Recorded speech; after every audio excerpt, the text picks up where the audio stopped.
Kayo din ba mga mi, nahihirapan din ba kayo magtago ng galon ng tubig nyo mga mi? At syempre gagawa natin yan ng paraan mga mi. Alam nyo naman na tayo mga nanay ay madiskarte tayo pagdating sa mga ganyang bagay, di ba mga mi? So ito nga mga mi yung before ng galon natin.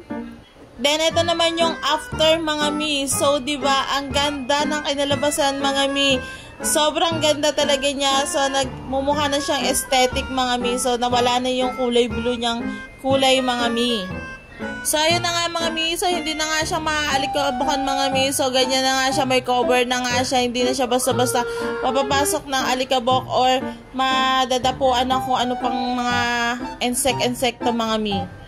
Siyempre, para maging safe tayo mga mi. Kasi yan ay isa sa mga ginagamit nating inumin natin mga mi. So, ang ganda nga ng tela niya, mga mi. So, makapal nga yung tela nito, mga mi. Hindi basta-basta siya nasisira, mga mi. Or napupunit or natatanggal yung tahi niya, mga mi. Talaga napakakapal ng pagkakatahi niya, mga mi. Tsaka napakaganda talaga. Napakatibay, mga mi.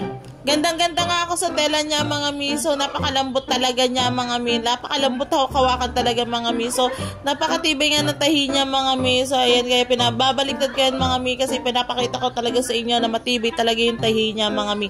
Tsaka maganda talaga yung tela niya, mga mi. Talagang highly recommended ko talaga to para sa inyo, mga mi. Para sa may mga katulad natin na hindi natin matatago yung ating mga galon, mga. And kung gusto niyo mga mi, yung link na sa comment section ko, tsaka dyan sa yellow basket ko.